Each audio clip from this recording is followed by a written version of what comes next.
Good evening, everyone, and welcome to another Hawaiian shirt-wearing episode here at Of Duelists and Drunkards. I'm Mr. Panda. And I'm Rockstar. This is the podcast where we do not recommend the internal use of Vaseline in most instances. In tonight's episode, we're going to have some short segments, including Why Do I Own This and Roxy Reads, but for the main thrust of our discussion, we're going to be doing a top 10 controversies countdown for the con circuit. Controversy, if you will. And in the second half of the episode, we're going to be discussing Shera, Princess of Power, for the honor of Grayskull, which isn't mentioned in this show at all otherwise. But before all that, we're going to hop into current events. Mario's voice actor got a Guinness World Record for voicing the same character more than 100 times now. Go figure. The only person giving him a run for his money is Joseph Kukan as Kane in the Command & Conquer series, the superior gaming franchise when it comes to real-time strategy. The Cartoon Corner is getting more exciting because we finally got a confirmation for Agretsuko Season 2. You got that Christmas special that came out is out now. By the time this podcast is out, you're going to see that. And in the meantime, Cartoon Network has decided to think outside the box, and they have announced an additional special being scheduled for release for Steven Universe. That's going to come out January 21st. Steven Universe Battle of Heart and Mind. Perhaps recalling the PSA Army videos of the 1950s when we were fighting communism. Alfonso, or also known as Carlton from Fresh Prince of Bel-Air. The guy who invented the Carlton, you know? And the Backpack Kid are now going to be suing Fortnite over their dances. Which is the stupidest thing anyone has ever heard of. It's not going to go well. Let's hope not. I don't know. We might dive into this a lot more thoroughly in another episode coming up. Suffice to say, I'm not particularly interested to see a singular portion of a choreography piece be considered copyrightable, and I'm pretty sure the majority of intellectual property law authorities aren't interested either, because otherwise we're going to have a really big, long conversation about the moonwalk. And if you follow Fathom events and you like supporting anime in the theater, you'll be pleased to know that Modest Heroes has been added to the lineup, coming out January 10th and 12th in an English dub. So be sure to check that out. And Jesus Christ, is Nintendo going so happy today. We're going to have multiple lawsuits here. One, they sued a man in Japan for selling modded classic mini Super Famicoms with an additional 5 games that it did not come with. They're suing Californian residents over basically the same thing, modded Switches, which include an illegal copy of Smash and allowed you to play illegal copies of most of the Nintendo Switch library, and modded NES Classics with over 800 games. To give you a little aside, the original version only came with 30. But that's not the end of the lawsuits here, because Europe is also suing Nintendo over their refund policy on the Nintendo eStore. Nintendo's trying to get out of it, saying that it's in their policies where you click a little, you sign your right away to get a refund, but Europe's not having it. And don't even get me started with the Soulja Boy Classics that he has 4 retro consoles that are all breaking copyrights. And if you're wondering why we're not talking about that anytime soon as a set discussion piece, everyone's already figured out that it's junk.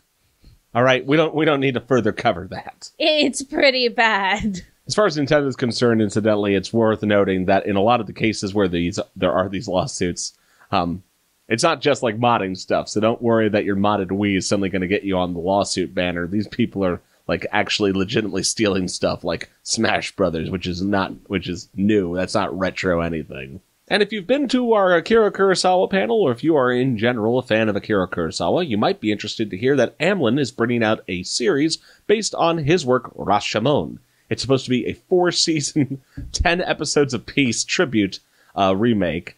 And I don't know how I'm going to feel about it. I'm going to watch it with interest, but 10 episodes in 4 seasons for Rashomon. 40 episode total. Yeah, I mean, like, I could go a lot of different ways, so I'm hoping that they find some creative ways to expand upon the art hit that was the original Rashomon. Just tacking on a note here about the PewDiePie ongoing versus T-Series battle. you'll be pleased to know, at least some of you might be, that PewDiePie has now managed to go from that close gap 30,000 to 1.4 million subscribers ahead as of the time of this recording. It's really interesting watching the live stream off and on, just all the spam comments. And, of course, you can always do your part by just, looping bitch lasagna for forever at 144p so you save your bandwidth. I'm not telling you what to do, I'm just... There's always an option for you. With that wrapped up, ladies and gentlemen, we're going to head right into our first discussion topic. YouTube Rewind sucked. So badly that everyone and their brother has decided to make their own version of Rewind. We, on the other hand, would like to look at the place that we like best. The place where we feel most at home. And that, ladies and gentlemen, is the convention circuit. So for today's episode, we're going to be doing a rewind of 10 controversies that gripped the anime convention community in the year 2018. I hope you're excited. I know Rockstar likes making me talk about controversial things. It's my favorite thing. We're not a family-friendly podcast anymore, so I'm just going to say it now. Demonetized. So we're going to start with some of the lighter fare. Going to go at the top of what we might have called honorable mentions in this top 10 list. Dishonorable mentions. Dishonorable mentions. Dishonor on you, dishonor on your cow, dishonor on your whole family. The first controversy we want to highlight in the year 2018, the San Diego Comic-Con versus Salt Lake City Comic-Con, now known as FanX. That whole trademark nonsense is just unfortunate in a number of ways, but for those of you who might have been forgetful or never heard about it, what it came down to was that San Diego Comic-Con finally decided to pursue a registration of the trademark term Comic-Con. Just Comic-Con. Not San Diego Comic-Con, but they were literally trying to control the term Comic-Con. And while there's a good bit of evidence to suggest that they've been using the term independently for a long time, by the time that they put in that registration, I would definitely have argued that it was already genericized. You can't wait that long and not pursue a trademark on it. A Comic-Con, despite what any old-timer will try to tell you about, oh, I'm going to Comic-Con. Yeah, no one under the age of 30 knows what you're talking about. They're going to ask you, which one? Tied into that, of course, is FanX managed to not ingratiate themselves because the head of FanX is now accused of sexual harassment. One of the head of One of them. There are two of them, only one of them. Guilty by association. That's how it works, guys. And this next one I feel doesn't need too much of a description since all I need to do is say TanaCon and people know exactly what I'm talking about. And yeah, it's not anime, but it was a convention controversy that wouldn't happen in our community. What it comes down to, ladies and gentlemen, is don't expect a first year con to be the most glorious thing ever. Not everyone can act like anime New York City. Next up, we have the controversy surrounding Katsucon and their revised badge access policy to their main venue. Katsucon, if you don't know, is a major anime convention held in National Harbor, Maryland, and it's held at the Gaylord National Convention Center, a venue that in many ways is sort of a public access area. Although it does have closed-off sections, such as the hotel portion, as well as the convention center rooms, etc., there is an open portion that acts kind of like a mini-mall. You can go into the atrium and the lobby, and you can just walk around and shop. Now, that has changed. This is not the first event that's faced this particular controlled access situation at the Gaylord, but it is the first time that Katsucon has pursued it. A lot of the controversy is about what the underlying motivation is. Katsucon straight up indicated that it was a security concern. And more than likely, there was at least some pressure from the Gaylord to enact this type of policy, perhaps in response to the shooting that occurred at a separate video game convention, I think down in Florida, prior to that whole announcement being rolled out. What a lot of people suspect, however, is that rather than it being a safety issue, it's actually more about the ghosting issue. And Katsucon's kind of unique in the sense that it faces a lot of behaviors that we've discussed before on the podcast called ghosting, where essentially people are showing up and they're not wearing badges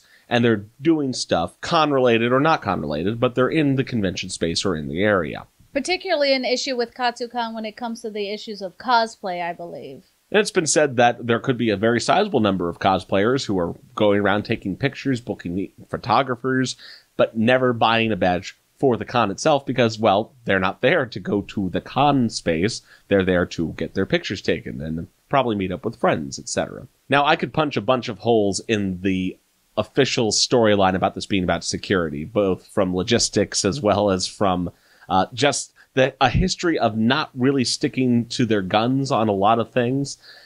I don't need to get into that here. What you do need to know about it from a controversial perspective is that, man oh man, did it cause the wrong kind of shitstorm. And I've heard a lot of interesting arguments from a lot of different perspectives surrounding this controversy. Of course, there is a very big incentive for Katsucon, if they think the problem is large, to get rid of ghosting as much as possible. The key problem that I've mentioned about it when discussing this subject is that there has to be other elements in play if they want to reduce ghosting in an effective way. It can't all be antagonistic towards the people who are ghosting. You actually have to try to create reasons for them to want to buy badges. And on some level, it does seem slightly disingenuous to just make it super inconvenient for anyone who wanted to come down and just hang out in the area of National Harbor to not be able to go and see their friends, or to even just shop at the Gaylord if they don't happen to be residing there at that point. Now, admittedly, in my own personal informal research, I've established that Katsucon is probably one of the cons dealing with the most ghosters, so there's that concern as well. Katsucon is not the bad guy for wanting to cut down on that, but there's probably better ways that they could go about it, and the fan community definitely feels the same way. Whether or not this policy is going to get rolled over to MagFest, incidentally, has not yet been announced. There are a lot of indicators, however, that MagFest doesn't have quite the same problem as Katsucon, as having a sizable portion of the community who don't want to be in the event space. If there is an issue with Katsucon and ghosters on an ongoing basis, it happens to come from a very particular subset of the community, which MagFest doesn't seem to deal with as much. Generally, if you're going down for the MagFest, you want to be able to go into the 24-hour video game room, among other things. So that's something that everyone should keep in mind. And this next controversy is more of a controversy that happened in 21 plus groups on Facebook.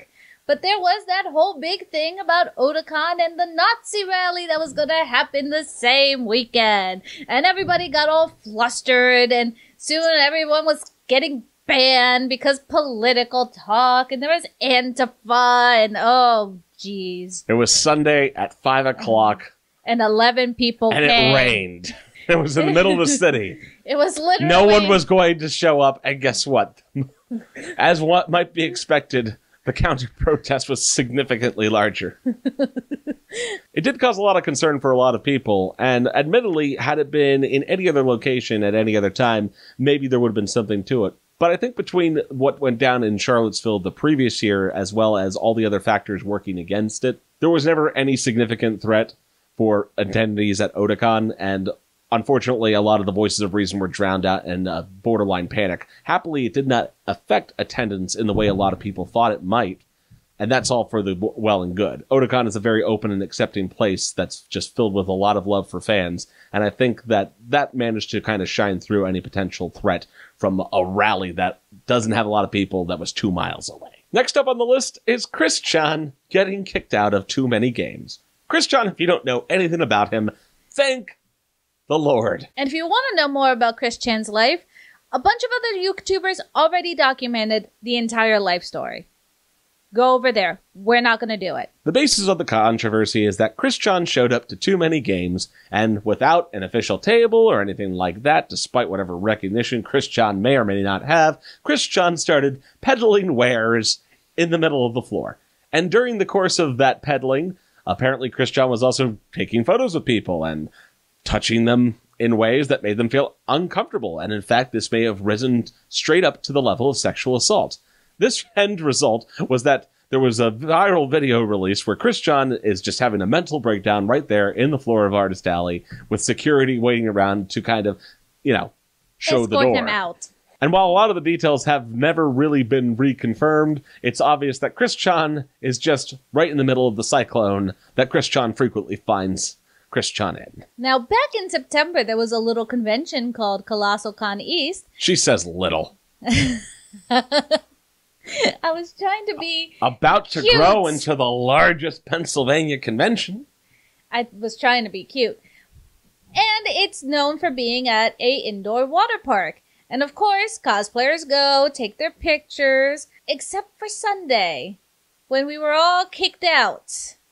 Because one mother was very angry. about sexy bikinis and stilettos. Pools closed due to AIDS. It's Habbo Hotel, everybody. The ultimate Colossal Con East experience. I hear next year they're going to have a Habbo Hotel cosplay meetup at the pool. And what it basically came down to, as we actually covered on the podcast here, is that someone complained, and then some staff apparently may or may not have been overzealous, or were just banning cosplayers in general because they just didn't want to deal with it. But based on what we've heard from the con subsequent to that, that was not allowed based on the contract that they had. So how they've resolved that for the future, we don't know exactly yet. We'll probably hear more about it closer to the date. We do know that was not the intention for the staff or for the hotel to be getting involved with that kind of thing, banning cosplay from the water park. That's a normal thing. A lot of it probably has to do with the venue's newness compared to the Colossal Prime location over in Sandusky. And of course, the controversy spilled over to Twitter. And then, Yelp. And Yelp. And then the greatest venue review of all time. And then it became normies versus con-goers. How fun. Next one in the lineup is the one that's more in the super serious business. We ourselves originally broke this story, kind of connecting all the dots between mainstream news reporting, connecting it to the fan news portion. This is, of course, about Grego of Grego's Game Shows. And if you remember the episode where we did this, we reported that Grego was charged with animal cruelty after turning himself in.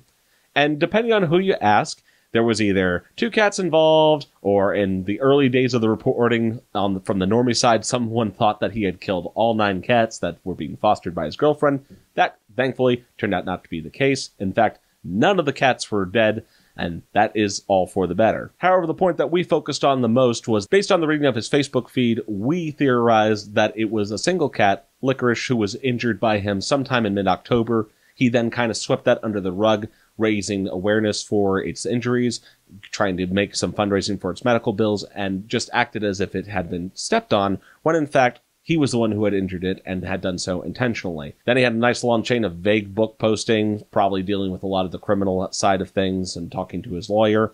Eventually, he did make a lot of his Facebook posts private, locked down his Twitter, canceled the remainder of his appearances.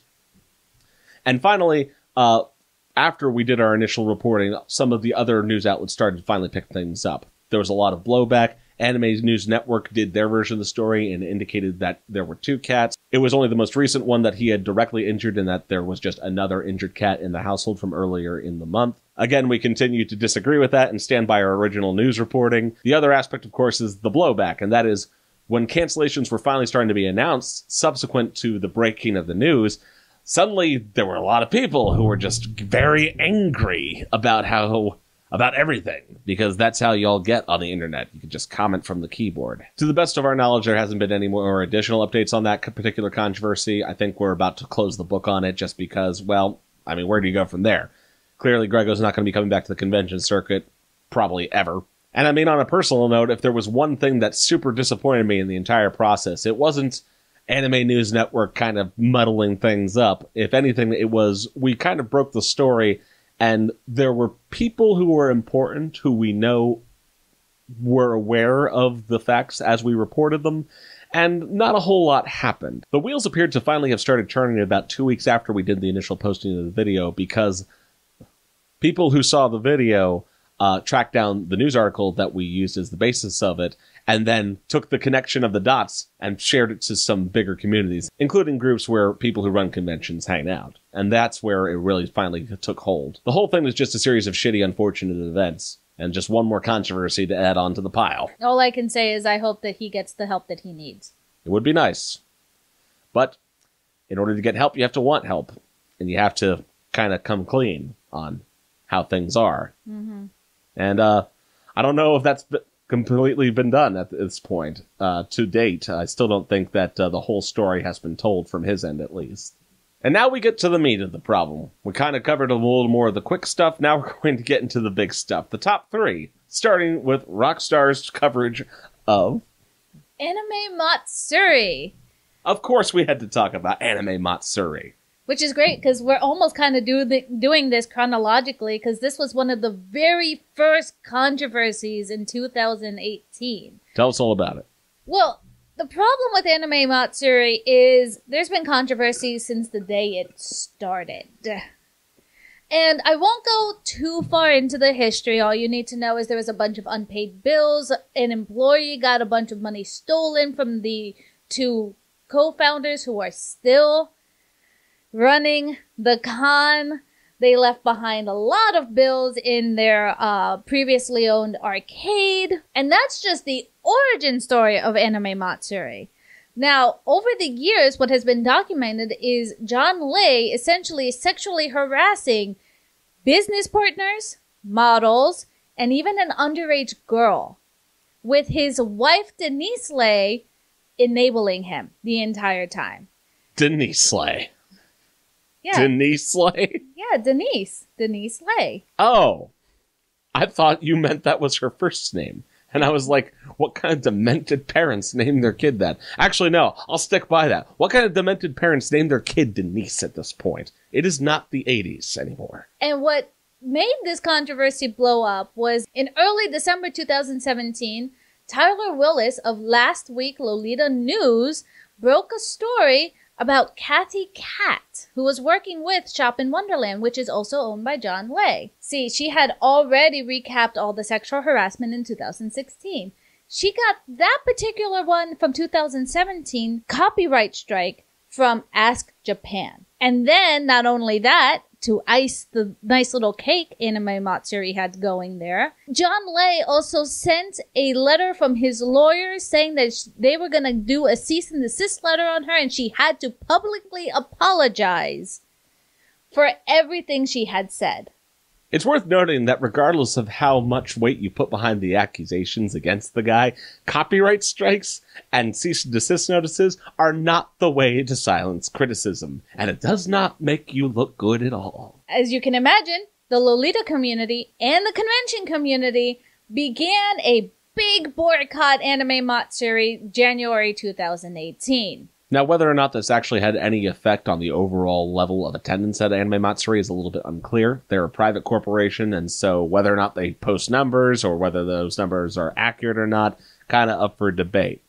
We do know there's a big internet shitstorm surrounding it, though. So then John, in February of 2018, followed this up with what essentially was a non-apology for his actions and his sexual harassment. Ha! An apology? No, that's more like a non-apology. The worst kind of apology there is. Which, by the way, is still up. So if you wanted to go see that, it's a very interesting non-apology from him. The con went into further controversies when John and his wife had to step down as kawaii ambassadors from the Japanese Lolita Association, which most people saw as an empty gesture for everything that had been happening anyways, because they were not stepping down and continue to not step down from the con chair, which is what everyone wants to happen. Anime Matsuri in general has just had this ongoing problem with just a chain of minor controversies spiraling into this huge cyclone of controversies. Most recently, they had an issue when they had the con back in March, where undoubtedly the convention chair, when he walked up to deliver his closing ceremony speech, this is my favorite Uncle Yo joke as of late, he must have had scrawled right there at the top of his notes from his secretary, "Do not congratulate the Nazi cosplayer." And if you missed out on that entire bit, that ties into a completely separate discussion about the appropriateness of certain types of cosplay. In particular, whether or not they're ironic, whether there are certain things that you should just never cosplay in general, regardless of the accuracy or the intent. Who the heck knows? What you do know is that there was a guy who was dressed up as a Nazi at Anime Matsuri, who was going around in the halls, of course, being a Nazi. What else do you do? Now, there were a couple of things that we weren't able to confirm because we couldn't actually find anyone who was a primary source, someone who was actually there talking to the guy or anything. Some people were saying that he was doing Nazi salutes at random people. Some people were talking about how he was saying Jew jokes. What we do know is that he did participate in a fanfiction reading panel where he read an Anne Frank fanfiction by the title of The End of Time. If you're into the deep dive on fanfiction, you'll know that that is a hugely interesting story about a Goku from Dragon Ball Z and Anne Frank romance with the backdrop of fighting Nazis. Now, that alone might lend itself to the idea that the cosplay was ironic in some sense, but unfortunately, we just don't have enough information to go further than that. What we do know is that it did not help at all in the ongoing issue of Boycott Anime Matsuri. So you may ask, where are they now? They're still going strong, getting Steve Bloom and Mary Elizabeth McGlynn to actually cancel their appearance at Anime Matsuri 2019 within a week of their announcement. Now, you won't find receipts on Anime Matsuri's official Twitter, but if you go to Boycott Anime Matsuri, they do have screenshots of the cancellation and the announcement. Referring back to our discussion on cancel culture, it seems that Boycott Anime Matsuri, while they may or may not be affecting the overall attendance, can at least get at some of the celebrity guests. So, that's just going to be a controversy that's probably going to carry itself well past this year and into 2019. And if you ever wondered if there was an anime version of TanaCon and what would it be like, I think that's not the right question, ladies and gentlemen. The correct question is it better to have a con with a ball pit or no con at all? That is the issue you're dealing with when it comes to the question of DashCon versus the next controversy we're talking about, Universal FanCon. In broad strokes, Universal FanCon was a convention that was being started with the idea of promoting diversity as the primary basis of the convention. And so Universal FanCon was supposed to present this really interesting idea where it would not only be geared towards specific artists from diverse backgrounds, other guests, as well as trying to draw in attendees to a space that was dedicated to them. The majority of the staff in the initial lineup for Universal FanCon also were diverse and not what you would say classically cis-white. At the beginning, they had secured stars like Billy D. Williams of Star Wars fame and Roxanne Gay, who was a writer. One of the co-founders was Jamie Brunet, who was a founder and member of the website Black Girl Nerds, who was also a podcast. And of all the ways that you can start a convention, what better way than to kickstart it? So Universal FanCon actually was overfunded to its kickstart goal, raked in a ton of money to actually set this up, to get everything situated, promised a lot of different perks to a lot of different people, and everything appeared to be on track until the week before the convention, when it was unceremoniously announced that the con would be postponed. That word. Postponed. And then, not canceled. No refunds. Postponed. People spent hours waiting for the reasons why. A lot of people waited for the reasons, but a lot of other people were like, well, that figures. Turns out, when you're going into a virgin convention field trying to start things up, maybe Kickstarter isn't the best way to go about it, because you might not have any idea how to run a convention or what kind of budgeting and procurement are actually required to get started. I'll run some of the numbers for you. Their Kickstart was set up for a limit of $25,000. They got $56,000. The very first thing they decided to do was secure the Baltimore Convention Center for $46,000. Instead of getting, a small hotel as most first-year cons go. No, that wasn't good enough for them. They had to go get the convention center. So then, you have to imagine all of the guests, like Billy D. Williams. How much must he make? Now, the problem is that we don't really have all the numbers. The Verge article is the closest we ever got to getting most of the numbers, and even they had to admit that the co-founders were very iffy about showing receipts for a lot of the things they supposedly paid for. And this was even before all the perks that were promised to people who kickstarted the campaign would be cashed in. One guy in particular bemoaned on Twitter about how he was out. I think he was the only guy who booked at, I think, the $10,000 level. Mm-hmm. He was supposed to have basically permanent membership, a great hotel suite, which I don't know if you ever gotten a hotel suite, is not a cheap thing. A whole lot of people put in a whole lot of money to this project that just did not seem to actually have the foresight to think, oh, we're going to be on the hook for all of this. Oh, well, it gets better because I have some more numbers for you. The problem here was that by very early March, they only sold 146 tickets. 146 tickets. Well, what are you going to do when you gave away free badges to your first year to everyone who did the Kickstarter? A lot of the other money, the reason that we don't have all the other numbers is because the founders put in a lot of their own hard-earned cash to continue to fund this. So by early March, they already knew they were 289,000 in the hole. At this point, one of the founders, Jamie, in fact, went out to secure some more funding.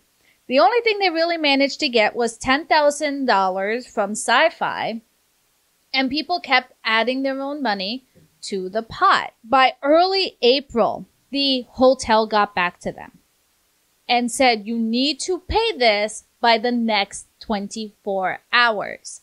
It was a bill for $70,000. And that's when they finally realized that they couldn't keep the facade going anymore. No, because on top of that $70,000, they owed $400,000 to guests and other random expenses that as a first-year con, you're going to need, especially when you expect to be like as big as Otakon. Jamie was the one who admits that she was the one who canceled the con or postponed the con.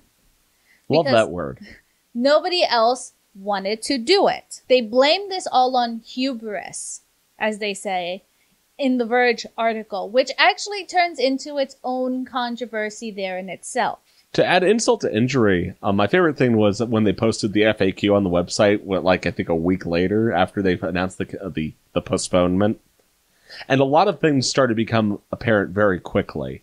Obviously, they took on a project that no one really had put that much forethought into exactly how they could achieve from a practical perspective. And if you look at the lineup of staff that were involved in the project, you start realizing that there aren't a whole lot of people with con running experience.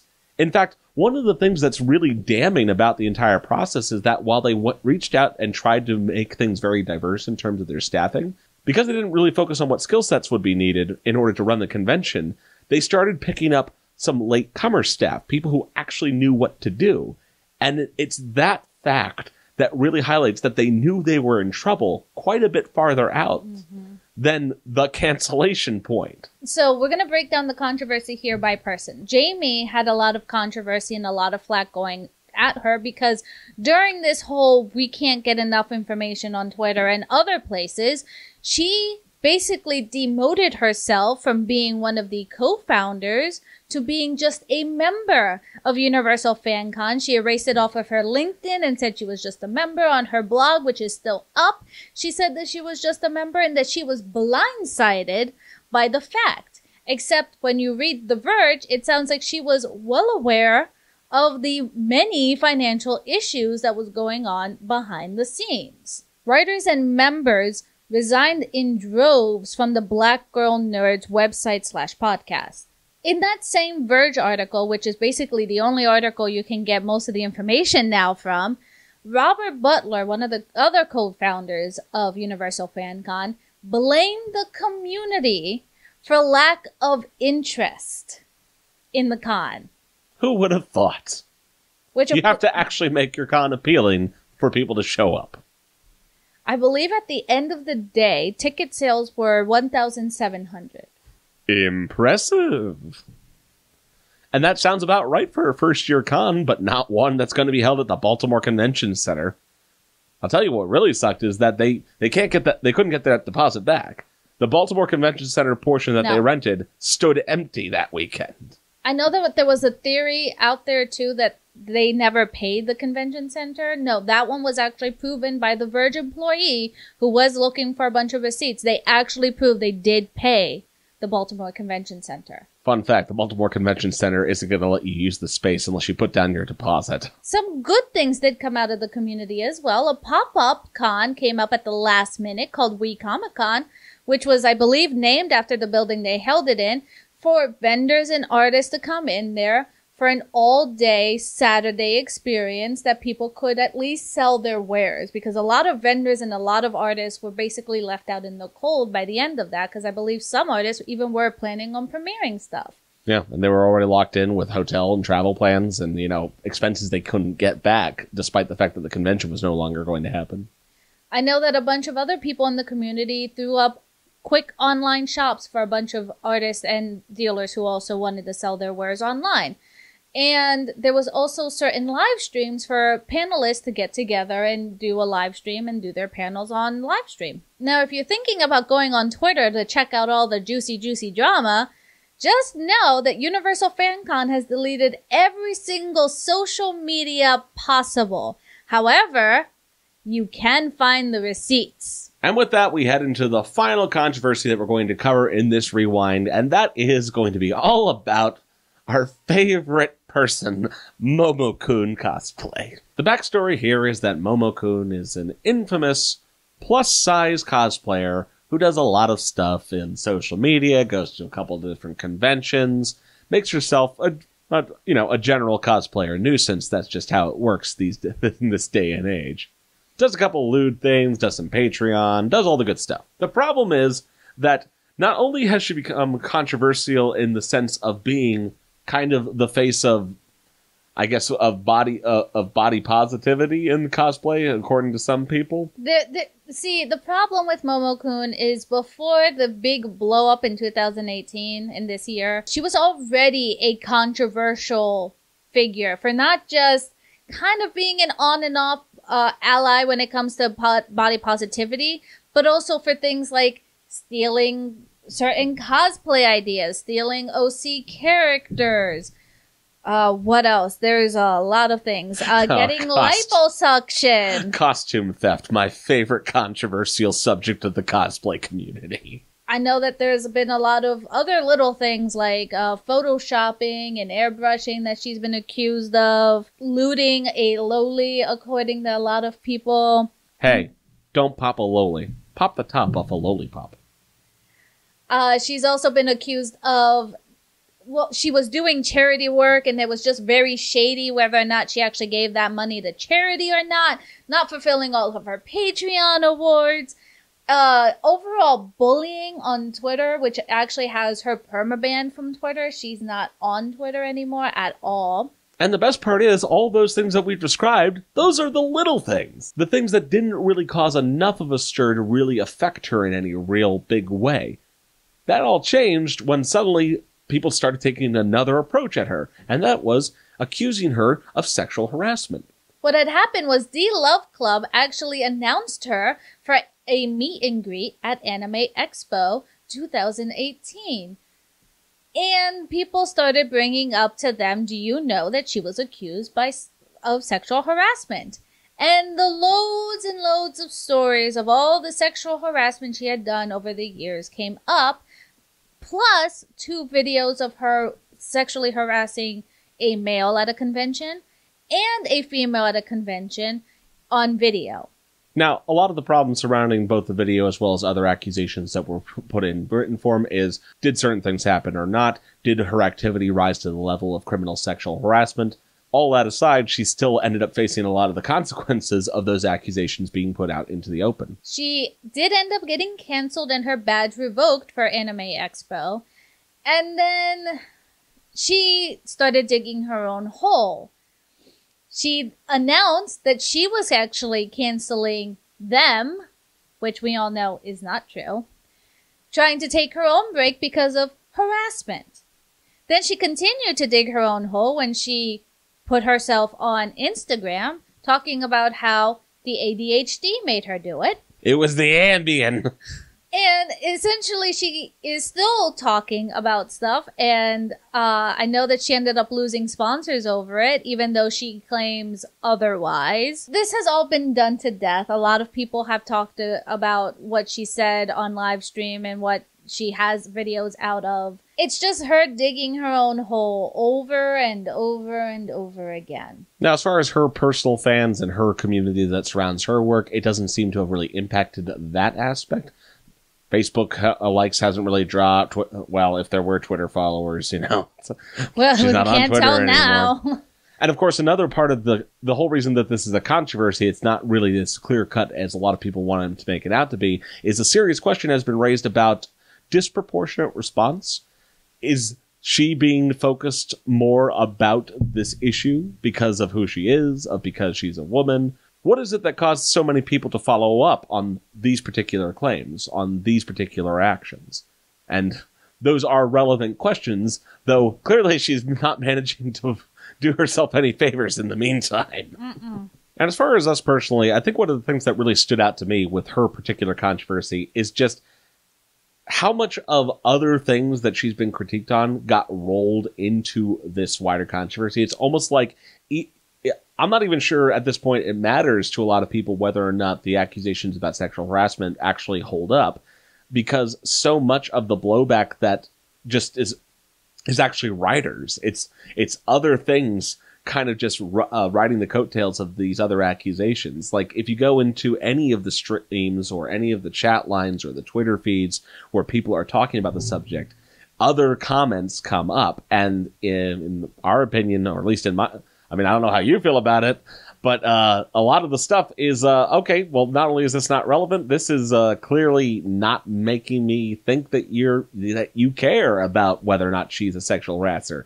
Commenting on the fact that, okay, she's fat, she's ugly, they keep reviving things that don't matter, like, well, I don't think it matters about costume stealing, but, that's just me.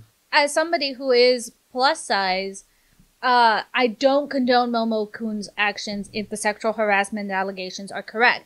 But I will say one thing is, it is nice to see somebody who's not afraid of their cellulite. And when people go into her comment section and call her fat, it makes me go, well, clearly I can't cosplay and show off my body, because there's always going to be somebody out there who will make fun of me.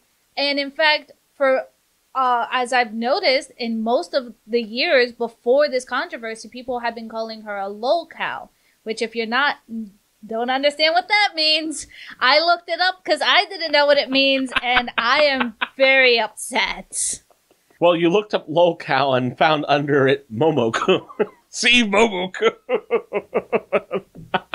I understand that she doesn't hold up the standard of body positivity very well. A little bit controversial on that liposuction deal, right?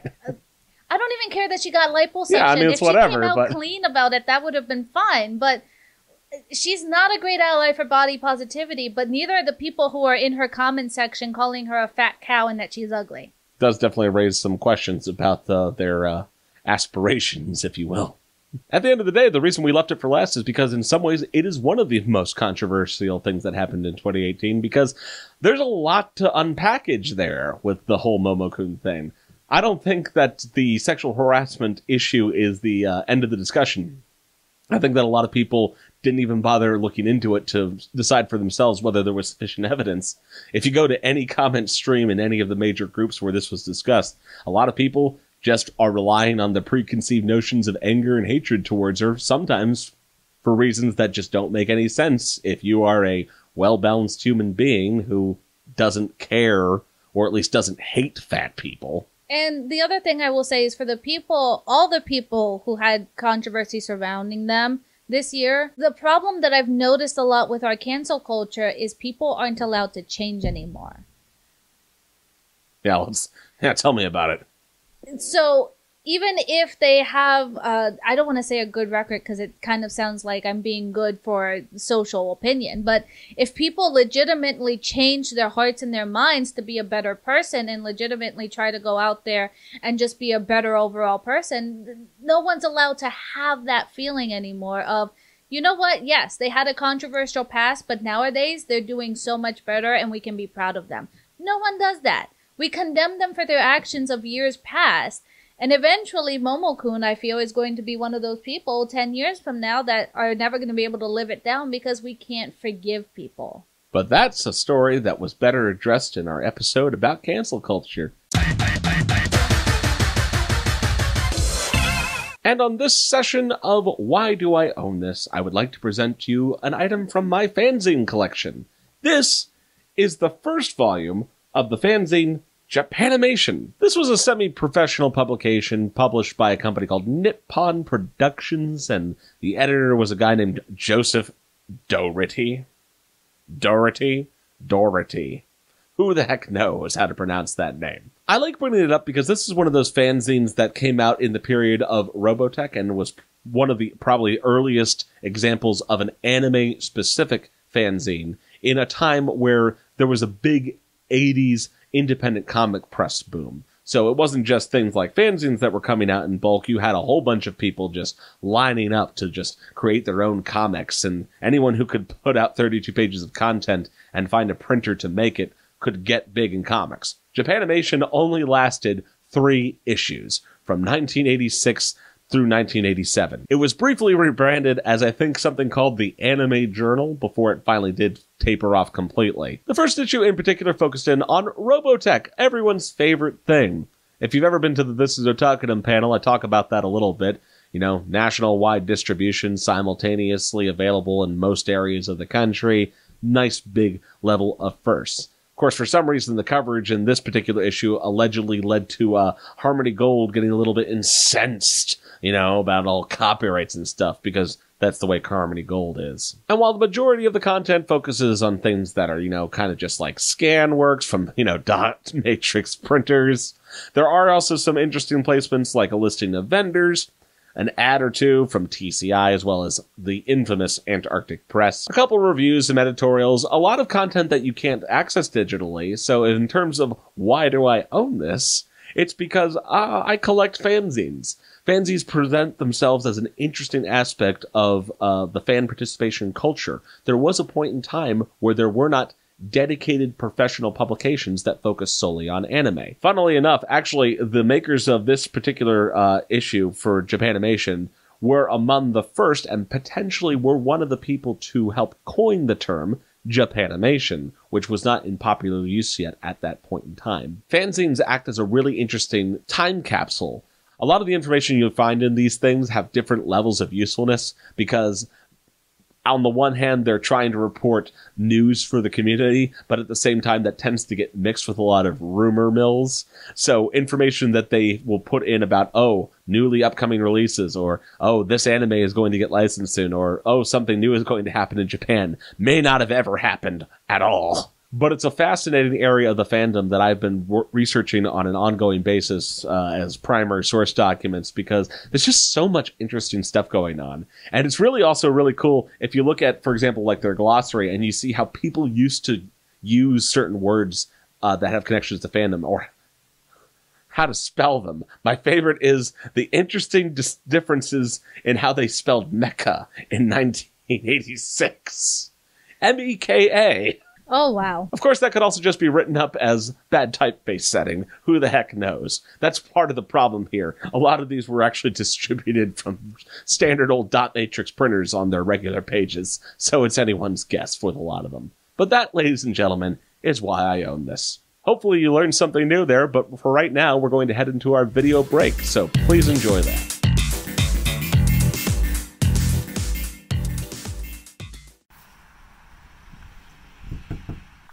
Merry Christmas!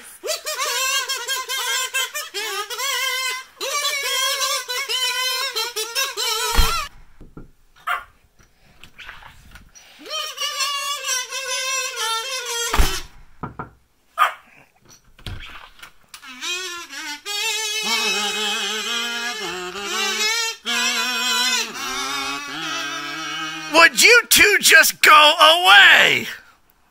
Any requests? Silence!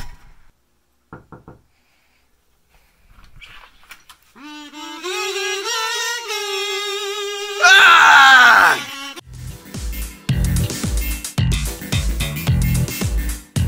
And welcome back, everyone, from that video break. With that, we're going to head into our next segment. And on today's Roxy Reads, we're going to be doing reasons that people were admitted to an insane asylum.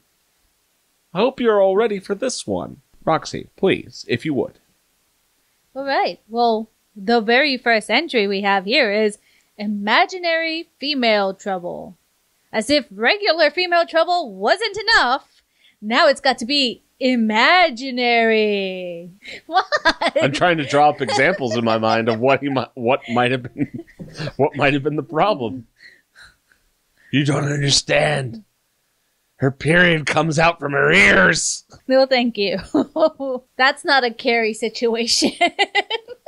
That was not very cash money of you, darling. Marriage of son. I mean, I know empty nest was a problem, but the marriage too? Thought you would get used to empty nest by then. Unless they mean marriage to the son. How would they even allow that? I don't think... Well, clearly they didn't. They put her in the asylum. The next one is very interesting if you take it at literal connotation. Masturbation for 30 years. Constantly fapping to internet porn. I want to know how they documented that. You see, officer, she didn't leave her room for 30 years. When I finally walked in on her, she was masturbating. Oh, you think it's a woman? Well, it's the insane asylum. Most of them are women. I disagree. I think for sure this must be a man, and I think that he was the inspiration for the song. Oh, that's not good. Rawhide! Next up, we have novel reading. Well, I'm doomed. I told you, darling, that those Harlequin romance novels would get you into trouble. Soon she starts getting ideas and thinking. Oh, bookworms beware. Bookworms. The trashy fiction. That's what caught. This is the most legitimate reason for entry ever. And it seems even if you're a virtuous man or woman, you would still get on the hook for religious enthusiasm. Don't get too quirky at church. Ron, I need to reach OT8. I need to reach OT8. Next up, we have bad habits and political excitement, which is why people with blue hair would be in the insane asylum if we still had insane asylums. You racist mother... You know it's true. Don't mind him, he's just a racist. So apparently, even if you were politically inclined, you would get thrown in too. This next one's my favorite because it's so... ambiguous. Yes, that's the word I was looking for. Ambiguous. Carbonic acid gas. Now, either that means your flatulence was too toxic for the general public to handle, or you were just inhaling too much of those fumes. What? I'm trying to think which would be a better story. In any event, next up on the list, we have excitement as officer. I like to think that the person who was submitted under this reason was the innovative mind behind cop dress-up fetish. I'm just thinking about the poor person who was very, very happy that he actually got a job as a cop. And, the next thing you know, they're throwing him in jail. For reasons. For reasons. Moving on to the very next one. Exposure and quackery. Quackery. Because you gotta hand out free aspirin when you flash people at the park. I mean, unless... Oh, no, I'm sorry. Wait, in this day and age, that would just be, random bottles of opium. No wonder they submitted him to the insane asylum. Next up, we have time of life. Just sitting in the jail. You know what? Before Jailhouse Rock, it was just you put him in the cell and it's like, I had the time of my life, and now I'm sitting behind bars. No. See, I had a whole different thing going on in my brain. I just thought, people would come in, the white coats would come in and be like, it's that time. It's just that time in your life. You're going now. Everybody just go. They're coming to take me away. Haha. They just go. It's that time now. Then we have vicious vices. I love alliteration. These venal environment vermin. Are we sure that there wasn't some vicious vices going on when they wrote that particular entry? Possibly. What would constitute a vicious vice? BDSM? No, I can't say that. Sure you could. You just have to further describe it. No, I'm sorry. What does BDSM stand for, Rockstar? It's No. You know that meme where they all... boys doing super memes. No.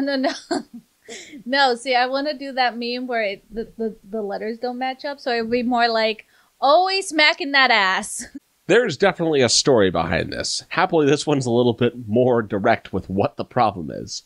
Snuff eating for 2 years.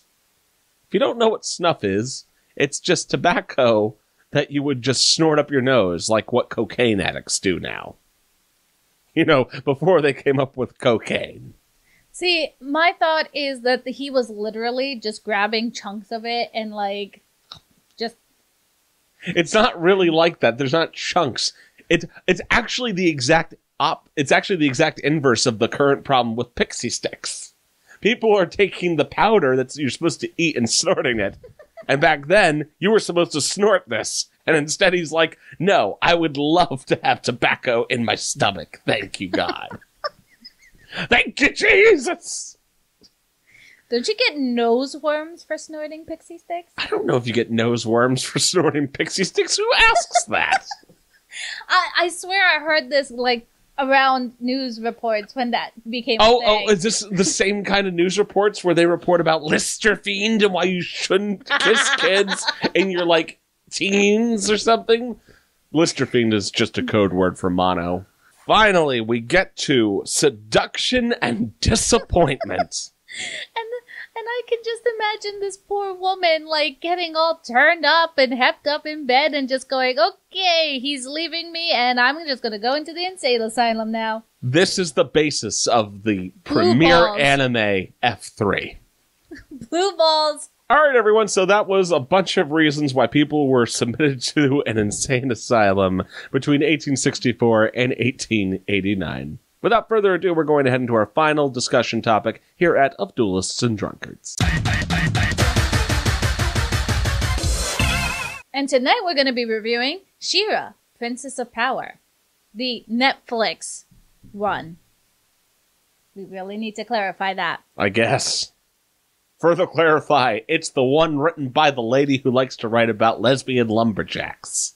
Because they're both on Netflix right now. And so I'll give you a little summary, and then after the summary, we'll have a spoiler warning up for you. Lesbian lumberjacks. That's not this show. That is the wrong show. Clearly, you have never read the lesbian lumberjack comic because you would know that it's the same show. I will be moving on to my summary now. This little show is about a girl named Adora, who's a part of the Horde army. She goes off on essentially one of those, I feel I have a destiny quests, off into this mystical woods and finds a sword of power along with two other characters named Glimmer and Bow. They take her prisoner, and she finds out throughout a few scuffles that she is Shera, the Princess of Power. And hijinks ensue from there as they try to complete the Princess Alliance again. And fight against the Horde. As we continue in our discussion, I'm just going to slip a little spoiler warning for anyone going any further in this review. Well, I don't know about you, Panda, but I was thoroughly disappointed with this show. Mostly because I saw a sprinkling of Avatar: The Last Airbender, Korra, a dash of Steven Universe, and a dash of every single worn-out hero story. A dash of Steven Universe? Why, Rockstar, I would argue that it's a glaze. To put things in Baker's terms. Overused trope after overused trope, and the worst part about it is a lot of the times I feel a lot of the plot points come because the plot demanded it. Like, legitimately, we're gonna just let Adora turn into Shera because the plot demands us to allow her to do it. There's not really, we're gonna become friends because the plot demands us to do it. You know, she's gonna be able to do this thing because the plot demands us to do it. Apparently you didn't like this show that much. No, in fact, the worst part about it for me was when she finally figures out what her destiny is, and it turns out it's an Avatar-style thing where she's a long line of Sheras, and the last Shera broke the chain, and she's been the first Shera in 1,000 years, and she's supposed to stay there and train to become a better Shera and not destroy the chain again. But no, she just runs off tra-la-la, and she can do everything she wants because the plot demands her to. Well, since you've already set the tone, let me throw a couple things in here real quick. So it's worth noting that Rockstar has not seen any of the original Shera, as far as I know. No. I I have have. not. I was going to, but it's 64 episodes, And that's a little bit too much to shove right before doing this one on top of all the other. Come to think about it, I probably should have mentioned that to you. There's probably only like 5 episodes you have to watch to get the gist of everything. Yeah, but I'm a completionist. It's very hard for me to not just binge watch something to the end. Fair enough. Also, I'll hop in on this. We'll talk about the things we didn't like about this show. And I won't say anything about how it's changed yet and whether or not those are positives or negatives per se. I'll just talk about the things that I didn't like. Mm-hmm. How's that? Yeah. So, I definitely saw a lot of the other comparisons you did. The Legend of Korra aspect definitely comes out very strongly towards the end. A lot of this stylistic fighting that the princesses use definitely recalls the Avatar elemental manipulation stuff. And of course, you have the 3 friends running around and the ever-growing loving group of princesses. Friendship! Oh, I was going to say, that's the other thing. It reminds me too much of early Friendship is Magic. Well, I mean, it has to remind you of Friendship is Magic because they got a freaking rainbow that just shoots out of their butts right at the end. That's neither here nor there. Things that I did not like about this show. Obviously, a lot of changes came in compared to the original. One of the things I did not like was, despite their attempt to make Adora into this kind of course, kid who's been raised militarily, has a very regimented attitude, has a lot of preconceived notions about how the world works, isn't that savvy about interpersonal relationships or, regular people. Despite the fact that that's her nature, she turns around really quickly. Too quickly.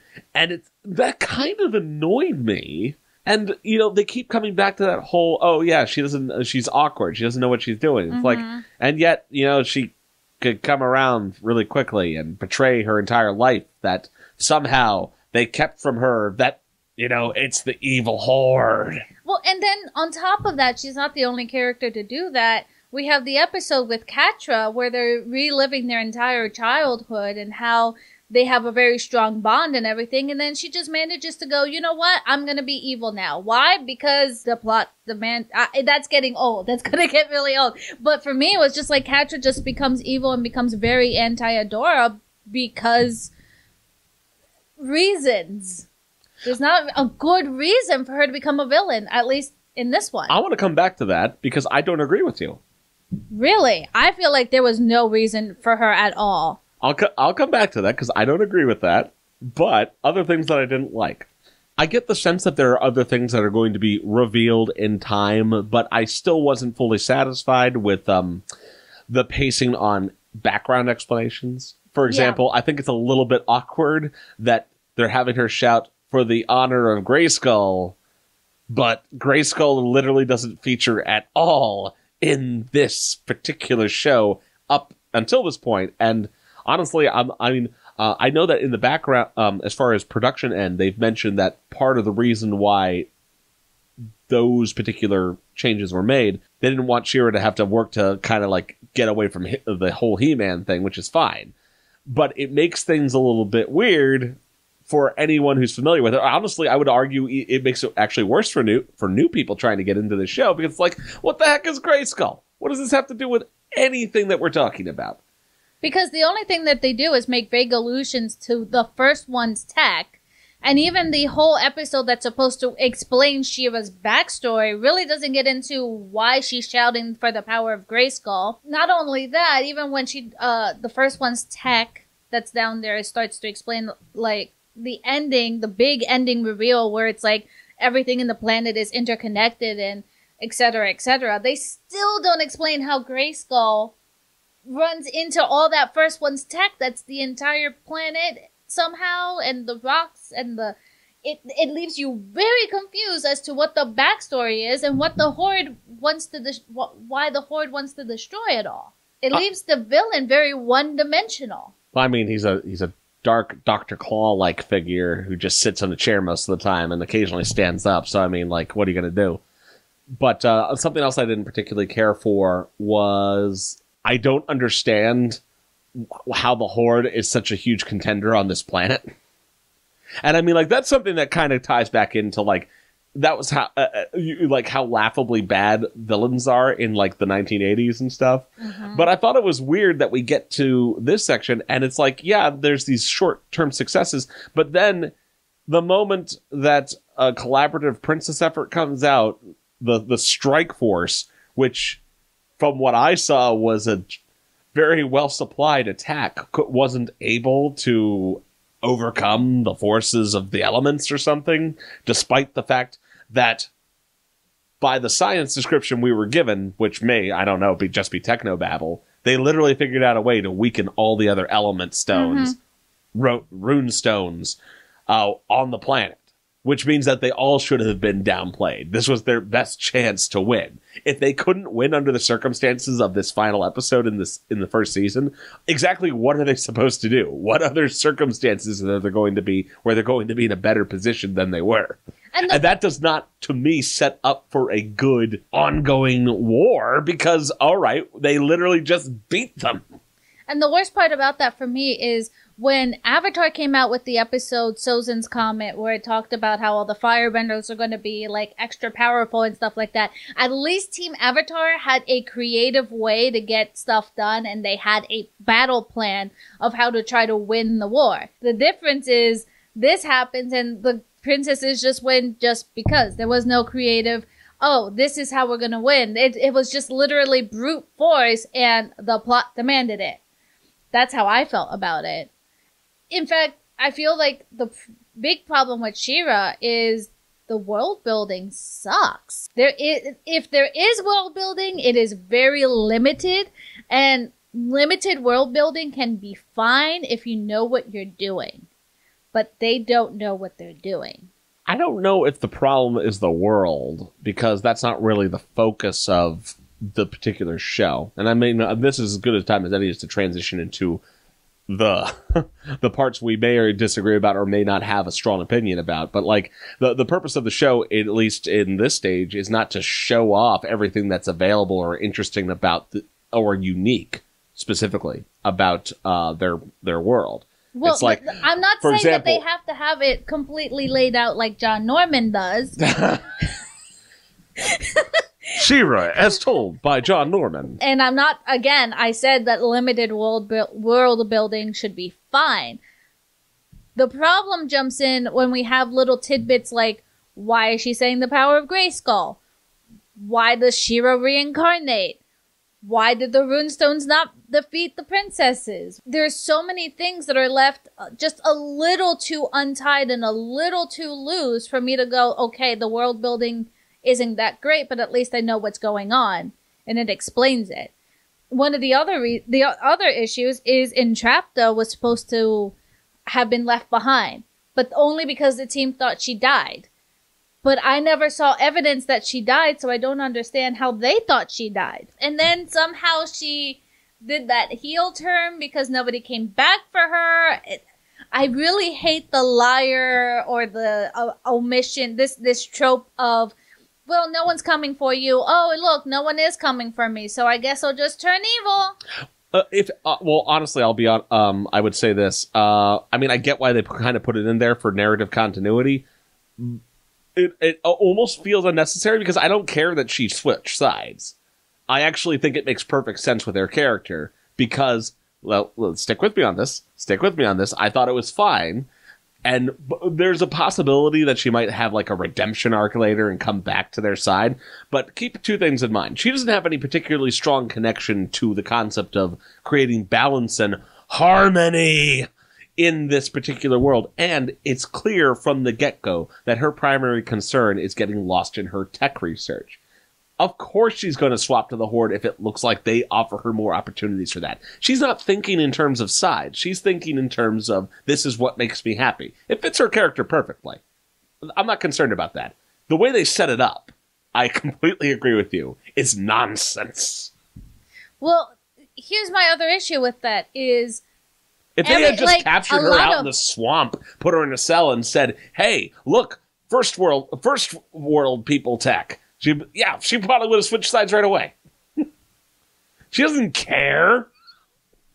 My problem with it is it seems that, one, the Horde has no motivation at all, yet that I've seen. They really don't. The only reason they had that big awesome plan was because of Entrapta to begin with. I don't see a plan of why they're destroying villages. And oh no, Rockstar thinks they need more motivation than complete domination of the planet. Yes, I do. I also want to know how You're looking for nuanced villains in a world of a show based in the 1980s. That doesn't... If it's a remake, then they should remake it. What the hell was the Fire Lord's motivation? A world in which all the lands are Fire Nation, and I am the supreme ruler of everything. Exactly! Don't start with me. You have to overlook that one. Come on. He can have a nuanced appreciation of why he wants to conquer the world in Season 3. Catra doesn't have a motivation. And I'm going to disagree. This is one of the things that's obvious. Well, I'm just going to stop trying to differentiate between things that were changes and things that are just like or don't like. Now we're just going to roll them both together. I actually really enjoy the change that they made between Catra, who is, by the way, the primary antagonist. Well, that's the primary, rivalry, is Catra versus Shera in the original one. And it's it's a simple, straightforward 1980s cartoon. They don't need to go into more nuance than that. I actually really liked what they did with Catra in terms of building up this background story of these two kids who are friends, and Catra constantly operating in her shadow. I like that angle. I like the fact that she comes out and says it. What's really great is that they've rebuilt this show to more approach younger viewers in a way that's a little more appropriate to our modern thinking, at least, compared to how we just used to throw whatever we wanted at kids in the 1980s. But I mean, that's part of the show's new charm, is that it's definitely built in a way that works for younger audiences. And I think that her elucidating the fact that, yeah, I thought I wanted you to come back, and then the more you were gone, the more I realized, no, that's not what I want at all. I thought there was some really powerful stuff, because it makes perfect sense when you think about it. She was always number 2, and she had resigned herself to number 2 because she liked her so much. But when Adora runs off and starts having other friends, of course that resentment immediately starts to build up in her, and then she realizes that there's more to life than being number 2. But my issue with all of that, too, is Adora never... I know that it's probably not going to matter what Adora's motivations were, because she never meant to make her a number 2.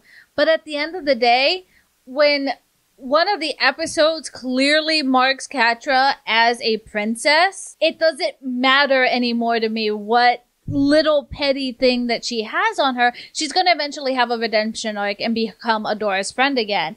And I don't know if that's true.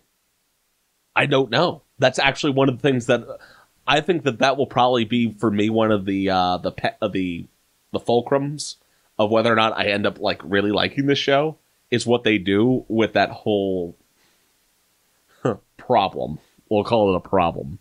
Well, my other problem is Catra was also getting really sentimental. Sad. And I would have expected, I don't know, more anger. That whole scene of her looking over the memories with Adora, it seemed like she was so happy, and she was happy, and I thought they were going to become friends again. And this time with her maybe being a little bit more, equal. But she also recognizes that the Horde is completely manipulative, abusive. With her recognizing that other side of what she's on, she seems to completely embrace it, which makes no sense, because she was fully aware of the manipulation and the abuse, whereas Adora wasn't. But you're forgetting something. At least, well, I'll put 2 points on that. First is I have to quickly backtrack to things I didn't like. That's actually one of the changes I did not like about this show. They pulled apart any reason that I could still plausibly believe it. In the original show, Shera is actually 2 things. She's kept from seeing the abuses of the Horde, but at the same time, Shadow Weaver is basically using spellcraft to brainwash her. It's not like zombie-fying, but it's like there's magic assistance. That's not present in this show. And of course, I mean, she's older in the original as well, which I think also might play into that. So the problem that I'm faced with when I look at this new show is it's like, yeah, she's been kept away from the abuses, like the obvious ones against the civilians. But what else is there? Like, there's nothing else that's keeping her from seeing that people are terrible to her friends. Like, military discipline and all that is all well and good, but it's like, I don't know. It feels so weird that she would even have an internal conflict at that point. I don't like the fact that I like magic spell casting nonsense as a way to explain plot gaps aside. It just feels like, I don't know. I'm still just very dissatisfied with ultimately how she turned over. If I were to have written it myself, I probably would have thought of it in terms of they would have created different ways to deceive her. It wouldn't be about burning down villages. It would be about, finding a way to always put her in situations where she's fighting the faceless style of people who are rebels. It's like, yeah, long distance combat, or, of course, in anime, you have really good ways of doing that, like fighting and like mecha and stuff, so you never see your opponent. And I mean, like, I feel like they could have come up with something where she could still be at an advanced point in her military career without giving away entirely to the idea that she wouldn't be a good person on the inside. Good people are on bad people's sides all the time. It happens. The whole honorable opponent trope. But for me, it just completely destroys Catra's side when she is willingly going back into the abuser side. I don't think Catra ever was under any delusion, is I think what they're getting at. Yeah, but Adora clearly is. But so then I feel like the roles are reversed. Adora should be the one turning evil, and Catra should be the one turning good. That's my problem, because it just feels like, okay, you're running right back over to Shadow Weaver's side. Yeah, eventually she stands up to her and combats her and wins, the fight. But you're still running right back to your abusers, and you're well aware that they abuse people. Whereas Adora... But you're missing something. The whole point is that Catra always wanted power. That was always there. She was unable to achieve it because... And that's why she finally gives up on Adora, because she realizes Adora was always the thing standing in her way of ever getting power, because she was better than her. She was the one who was selected. But then that just makes me feel like it takes away a 3D character from her. Because she went from, I have this friend, I desire power, but I do have this friend that I really, really like. And then now you're just going to, well, she only desired power. Her friendship was just secondary to that. And it doesn't make her a 3D character anymore. It makes her a generic villain who just wants one thing. She doesn't just want one thing. Well, she's not even friends with Entrapta or Scorpia. Yeah, because she's clearly resentful and distrustful of people, including people who she thinks are her friends. That's kind of a thing. You're being way too hard on this character who was adapted from, oh, meow, I'm going to fight you, Shera. Jesus. Talk about 2D characters. Yeah, but I'm not reviewing old Shera. I know. I'm just explaining. I'm defending the third dimension of this character. Well, I like Catra. My problem is Zuko as the starting character was still a little bit more 3D than Catra is. I don't know if I would compare the characters as much.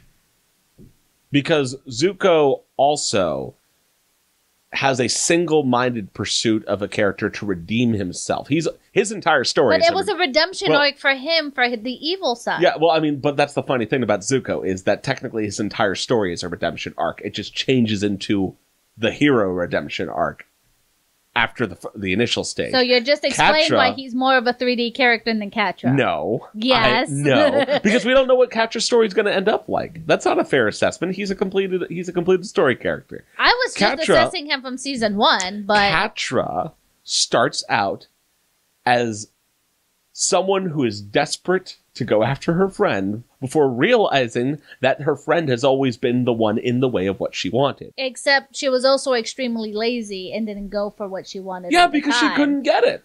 I think it makes her a much more nuanced character. And I think it makes her much more of a 1D character. No. Why would it matter if from the very first time we meet her, she was constantly scrambling and arguing with Adora and not being friendly at all because she was constantly the person who is falling behind. Not just second place, but a bitter second place. She isn't a bitter second place. She is someone who has adapted to her situation and was friends with Adora because they were raised together. And yet the other girls that she was raised with, that Adora is actually nice and friendly and polite with, she also hates and despises. Well, that's because they never liked her. No one else did, apparently, either. The fact that she's able... This is a failure of writing from the writing staff. The fact that she is able to turn off of her friendship with Adora because of the circumstances, I think makes her a better character. And I think it still makes her a 1D character. If anything, flawed writing from the staff. No. Yes.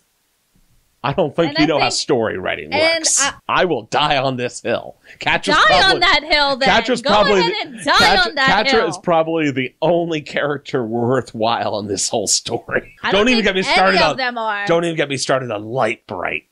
No, I'm telling you, none of them I don't actually remember what her... Glimmer.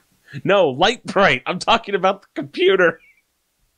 I don't remember what her name is. I just thought Light Bright sounded funny. The computer? Yeah. Oh, you're talking about Bright, Light, Bright. I don't know her name. Hope something. There's only one character that I liked. If you say the horse, I'm going to be very disappointed. Swiftwind! Oh my god, when Swiftwind came in, I was so grateful for that horse. Oh my goodness. He has like 4 lines that mean anything, and one of them is mildly amusing. Again, I think he's the best part of the show. Why? He's completely useless in this new version because they have someone who can teleport. Why would you need a winged horse? You mean any of them are useful? You can tell I really don't like this. I don't understand why. It's really not that terrible. It has a bunch of problems with it from a uniqueness standpoint, but it does its job. It actually... that's one of the other things about changes and things that I kind of like. I actually disagree with a lot of the people who used to watch old stuff, like me. I don't think there's a problem with her redesign. A lot of people apparently got upset about that because, well, for a lot of different reasons, and I'm not going to, call y'all out here, but, less womanly... Oh. And all that stuff. No, she looks like a boy. She doesn't look like a boy.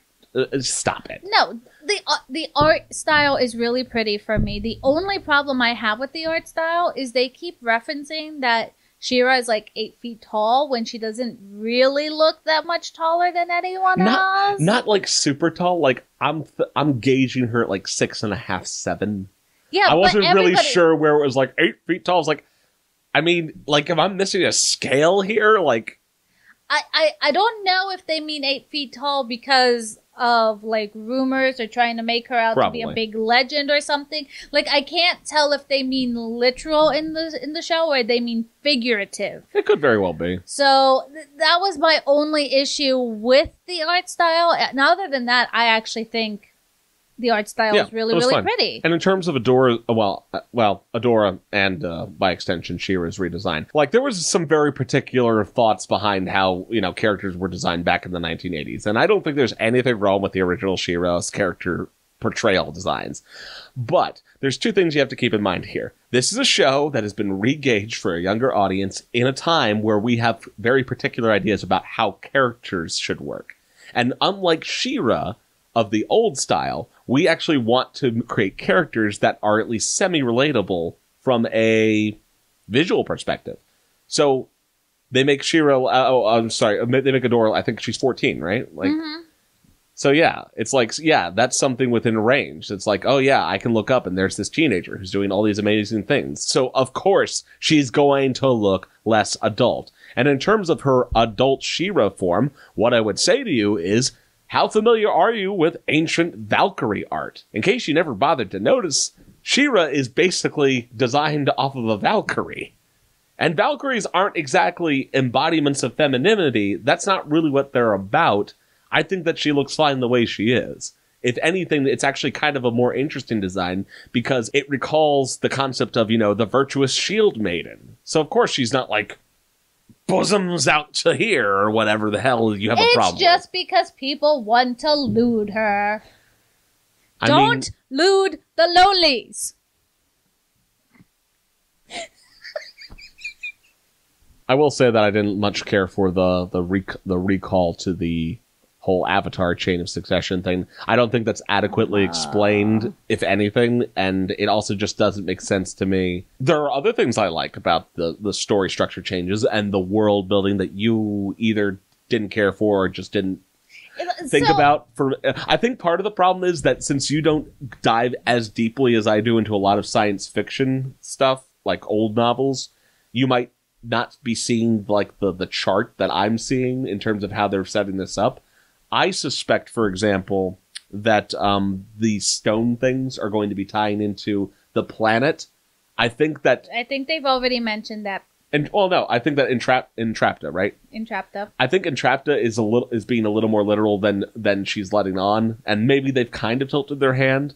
But I think that the planet might be artificial in general. Yeah, I thought that was literally what she said.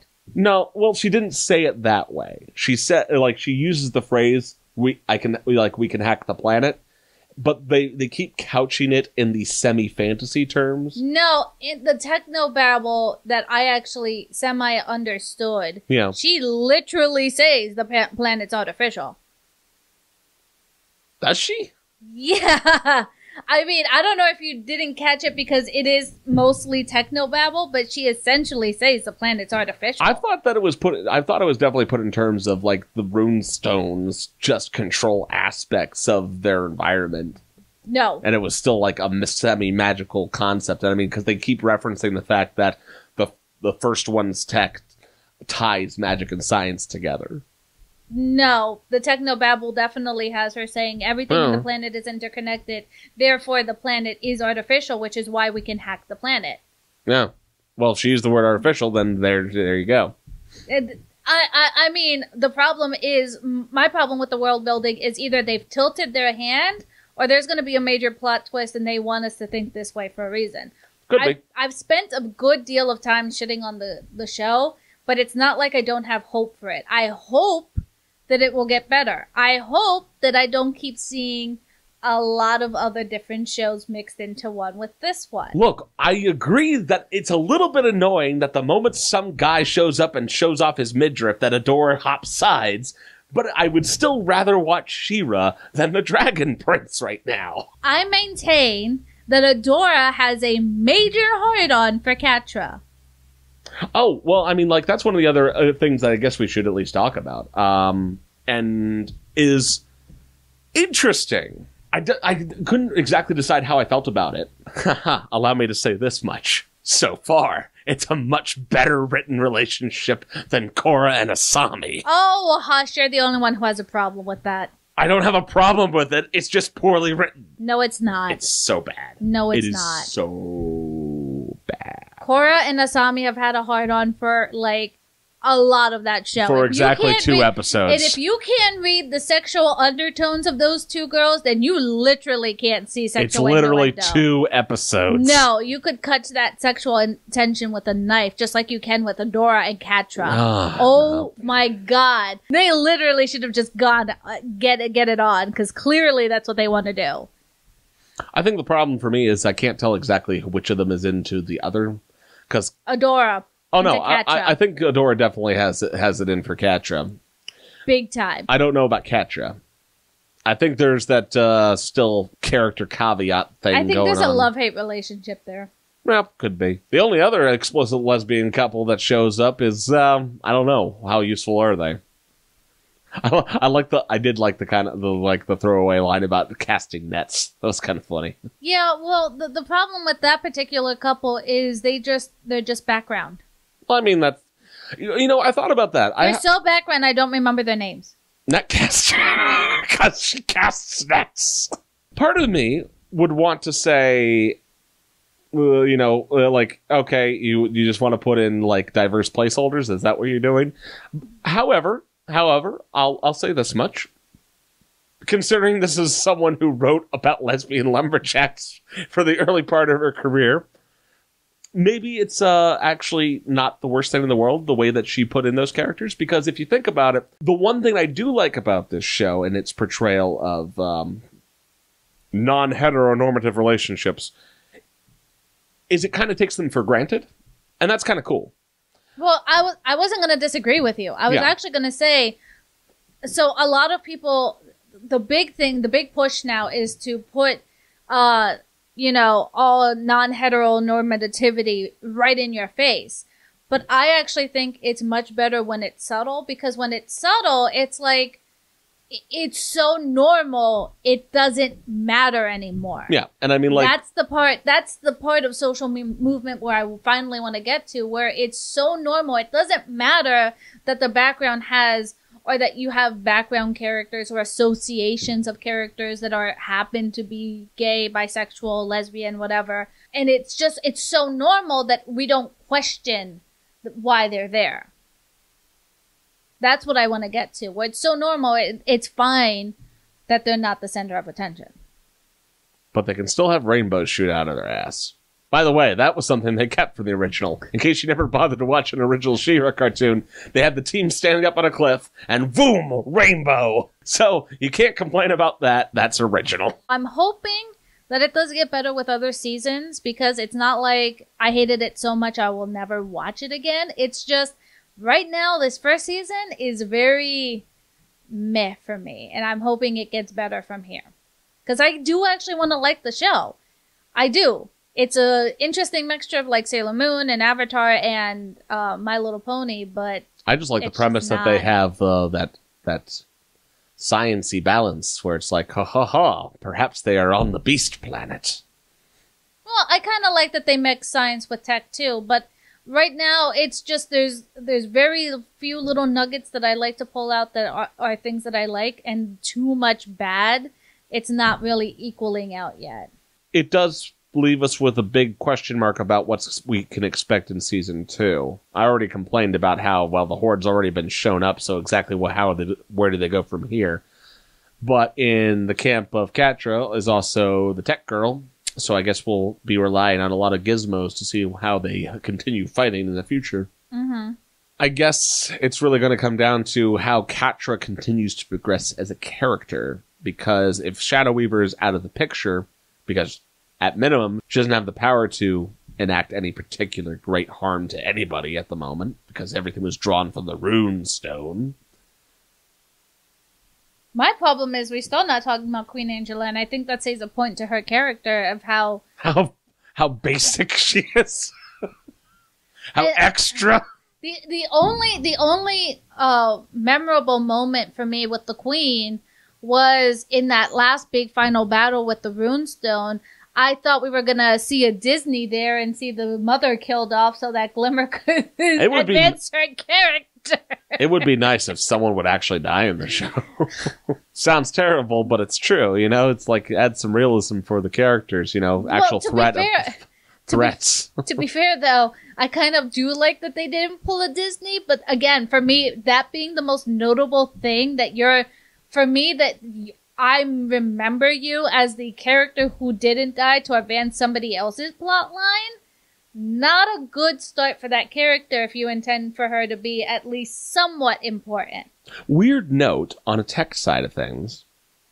I think her voice actress was the only one I didn't care for. Something about the nuance of her voice was a little jarring. Maybe it's because it almost sounds like she's younger than her daughter. Not in accent or tone, but like she just sounds really young.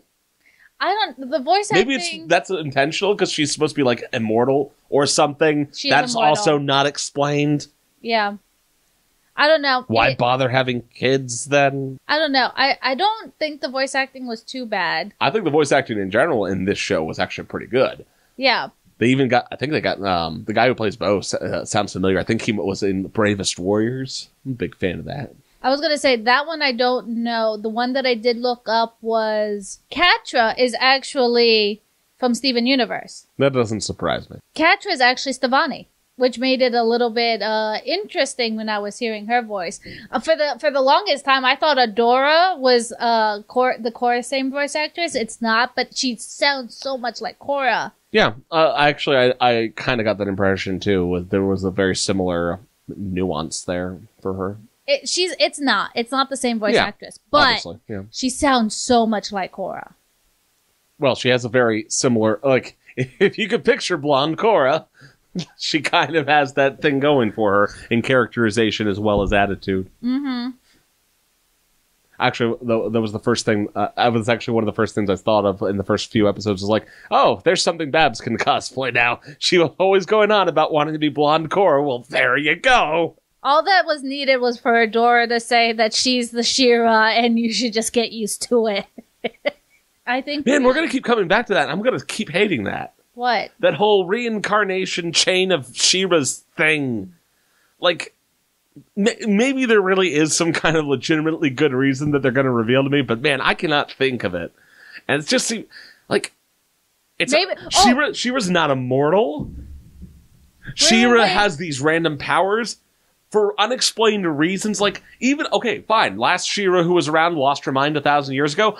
Okay, so why is this Shera a thing? Like, I don't understand. Wait. I know what they're trying to do now.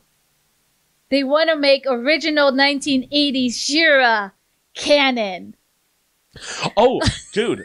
The first thing I thought out of the gate when they started teasing the idea that this was like not the first Shera and there was a previous alliance and all that, the first thing I was like, are they going to like set this up to be a sequel? Like a secret stealth sequel? It doesn't really make that much sense because there's all these other characters with names unless... And this is something I just realized.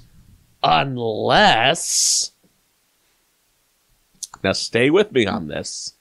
Because this is a conspiracy theory. And I'm claiming ownership of it. So you should cite me if you use it elsewhere. The artificialness of the planet goes beyond just the planet. What if they're all inside a simulation? No, dude, there's actual basis for this. No. It makes sense. Everything that happened with their memories when they are inside the... I don't know what it is. The ship, the secret crystal chamber, whatever the hell it is.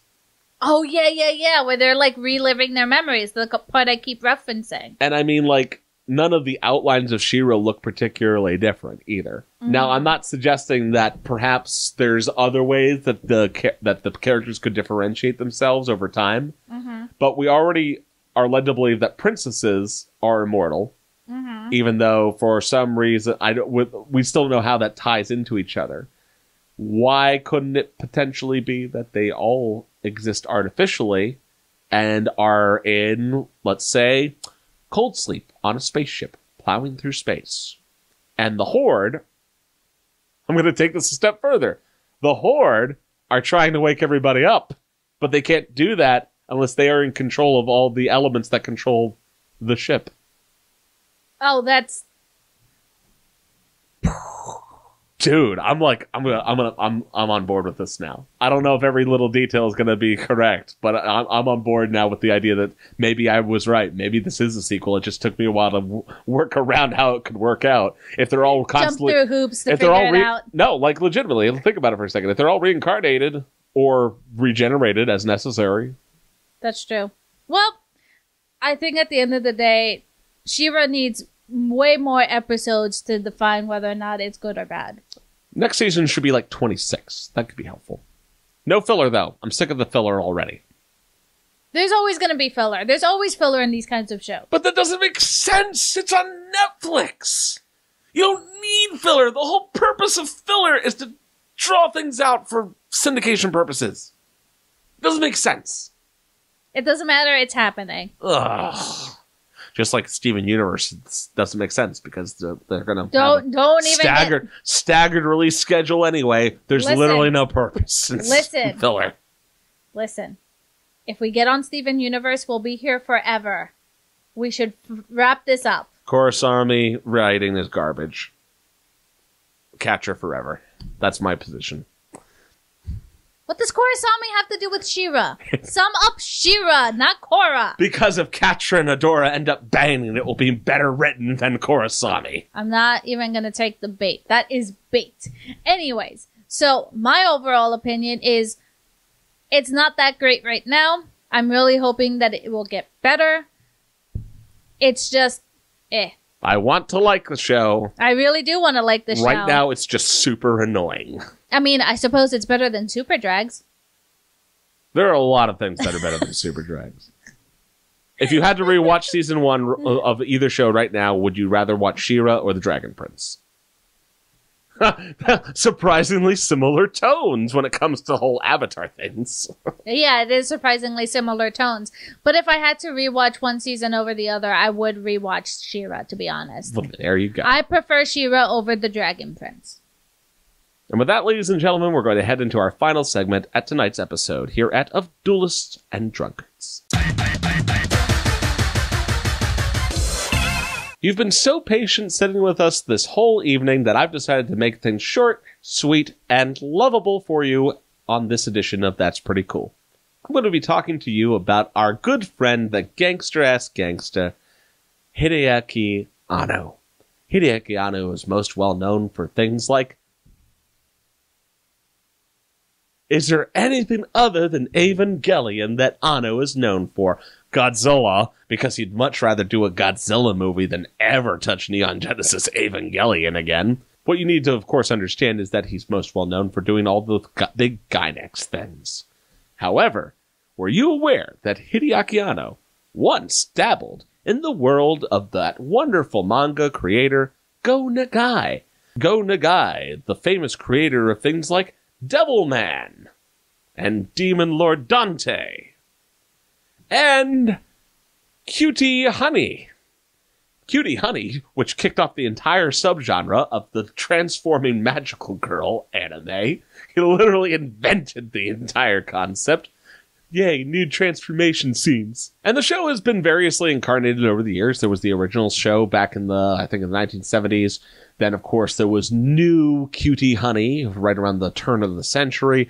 And then finally, Hideaki Anno, for reasons that perhaps are unfathomable to some people, decided to take a whack at it himself and produced an OVA called R.E. Cutie Honey. Cutie Honey, which was basically just a retelling of the early part of the Cutie Honey franchise in a much more condensed form. Very silly, very fun, and features a pretty banging set of BGM, background music.